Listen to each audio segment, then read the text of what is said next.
Hello दोस्तों, मैं हूं शुभम और आज हम जिस मूवी को एक्सप्लेन करेंगे उस मूवी का नाम पैट्रिक है, जो कि 2018 में आई थी और इस मूवी को पब्लिक ने भी अधिक पसंद किया है। तो चलिए बिना समय को गवाए चलते हैं सीधा वीडियो की तरफ।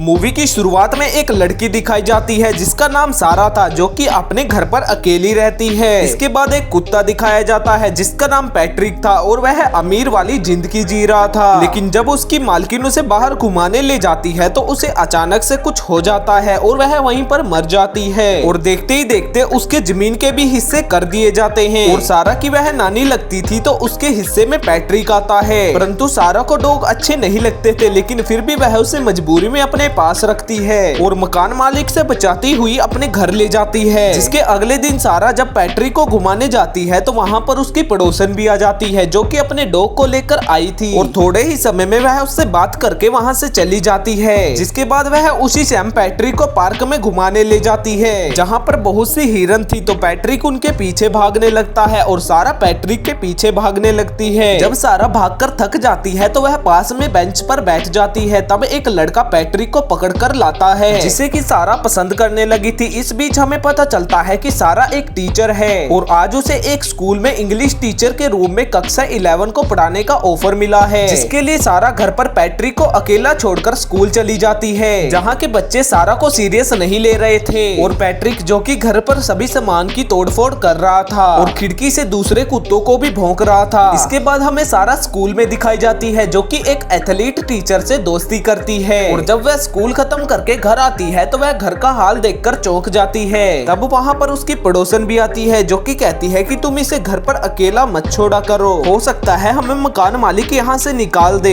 इसके बाद अगले दिन सारा पैट्रिक को पड़ोसन के घर छोड़कर स्कूल चली जाती है और पैट्रिक भी वहाँ पर काफी तबाही मचा देता है, जिससे कि मकान मालिक उसे सुन व देख लेता है। इसके बाद शाम को जब सारा पैट्रिक को घुमाने ले जा रही होती है तो उसे वहाँ पर एक व्यक्ति मिलता है जिसका नाम बेन था, जो कि सारा के साथ फ्लर्ट करता है और कहीं ना कहीं सारा भी उसे पसंद करने लगी थी। अगले दिन सारा पैट्रिक को स्कूल के गार्ड के पास 7 पॉइंट में छोड़ देती है। लेकिन जब वह स्कूल के अंदर जाती है तो वहाँ पर उसकी क्लास की लड़की उदास बैठी थी, जो कि घर की परेशानी से उदास थी, जिससे कि सारा बात करती है। लेकिन वह लड़की उससे बात नहीं करती और वहाँ से चली जाती है। इसके बाद सारा को कक्षा में कोई भी सीरियस नहीं ले रहा था, तो सारा बच्चों को स्टोरी की तरह पढ़ाती है। लेकिन तभी वहाँ पर गार्ड उसका डॉग लेकर आता है, जो कि कहता है कि इसने चॉकलेट खा ली है और यह बीमार है। और यह सुनते ही सारा पैट्रिक को लेकर डॉक्टर के पास जाने लगती है। इस दौरान उसे एक टीचर कहता है कि तुम्हारी कक्षा के बच्चे शोर मचा रहे होंगे। तब सारा कहती है कि मैंने विक्की को इंचार्ज बनाया है, मेरी क्लास शांत होगी, चाहे आप जाकर देख सकते हैं। और ऐसा ही होता है, सारी कक्षा चुप होती है। इसके बाद जब सारा पैट्रिक को अस्पताल ले जाती है तो वहाँ पर वही लड़का था, जो कि पैट्रिक को पार्क में पकड़ करके लाया था। पैट्रिक का चेकअप करवाने के बाद सारा दोबारा से स्कूल चली जाती है। और जब वह अपने दोस्तों के साथ बैठी होती है तो वहाँ पर वही टीचर आता है जिसने सारा को रोका था, जो कि कहता है कि आप एक नई टीचर हैं और आपने फन रन में हिस्सा नहीं लिया है। तब सारा की दोस्त कहती है कि सारा 5 किलोमीटर दौड़ेगी, यह हमारा वादा है। जिसके बाद सारा दौड़ने की तैयारी भी करती है और बच्चों से अच्छा तालमेल भी बना लेती है। और पैट्रिक अब कक्षा में ही रहने लगा था। लेकिन जब सारा घर आती है तो वहाँ पर वही पड़ोसन आती है, जो कि कहती है कि मकान मालिक को मेरे डॉग के बारे में पता लग चुका है और अब हमें घर छोड़ना होगा। तब सारा कहती है कि मैं मकान मालिक को सारा सच बता देती हूँ कि ये दोनों डॉग मेरे हैं, जिससे कि आपको घर नहीं छोड़ना होगा। और वह ऐसा ही करती है। इसके बाद वह लड़का, जो कि डॉक्टर था, सारा उसके साथ डेट पर जाती है, जहाँ पर वह लड़का लेट हो जाता है और आधा बिल सारा से भरवाता है। यह सब होने के बाद सारा घर चली जाती है और तय करती है कि आज के बाद वह उससे नहीं मिलेगी। और अगले ही दिन वह अपने घर वाली प्रॉब्लम अपने दोस्त को बताती है। अब उसकी दोस्त उसे अपने भाई की शिप पर रहने को देती है, जो कि खाली पड़ा था, जिसमें सारा रहने लगती है। और बेन भी वहाँ पर कभी कभी आता रहता था। इस बीच सारा फन रन कंपटीशन में अपनी कक्षा के बच्चों को भी भाग दिलवाती है। लेकिन एक दिन सारा विक्की के घर पर जाती है, क्योंकि वह कई दिनों से स्कूल में नहीं आ रही थी। विक्की के घर पर जाने के बाद सारा को पता चलता है कि बेन विक्की का पिता है, जिसे देखने के बाद सारा थोड़ी हैरान थी। विक्की से बात करते समय उसे पता चलता है कि उसकी माँ उसके पिता से डिवोर्स लेने वाली है। अब सारा विक्की को बहुत कुछ समझाती है और वह मान भी जाती है। लेकिन जब सारा पैट्रिक को घर ले जा रही होती है तो पैट्रिक एक बिल्ली के पीछे वोट में चढ़ जाता है और देखते ही देखते यह वोट काफी दूर चली जाती है। यह सब सारा को नहीं पता था, लेकिन जब उसे पता चलता है कि पैट्रिक उसके साथ नहीं है तो वह उसे हर जगह ढूंढने लगती है और मिसिंग के पेज भी लगाती है। इसके बाद हमें पैट्रिक दिखाया जाता है जो कि वोट से किसी तरह उतर के भाग जाता है और जल्दी वह फन रन कंपटीशन का दिन भी आ जाता है जहां पर सारा लेट पहुंचती है। लेकिन वह टीचर उसे 20 मिनट बाद भी दौड़ने की मंजूरी देता है और सारा दौड़ती है और पैट्रिक अपने घर वाली नाव पर पहुंचता है तो वहां पर सारा नहीं होती है। तब वह वहां से चला जाता है। फन रन कंपटीशन में सारा की कक्षा का लड़का नंबर 1 आता है। इसके बाद जब उसकी सहेली को यह पता लगता है कि सारा भी इस मैच में दौड़ रही है तो वह यह सब पब्लिक को बताती है। थोड़े ही समय में सारा भी वहां पर पहुंच जाती है, लेकिन वह फिनिश लाइन से पहले ही चक्कर आने के कारण गिर जाती है। तब उसे पैट्रिक दिखाई देता है और वह उठकर दौड़ती हुई जीतती है। मूवी के अंत में सभी बच्चे अच्छे अंकों से पास होते हैं और सारा बेन और उसकी बेटी के साथ अपने शिप पर रहने लगती है और यह मूवी यहीं पर खत्म हो जाती है। दोस्तों, आपको यह मूवी कैसी लगी मुझे कमेंट में जरूर बताना और वीडियो को लाइक करना मत भूलना। Thanks for watching.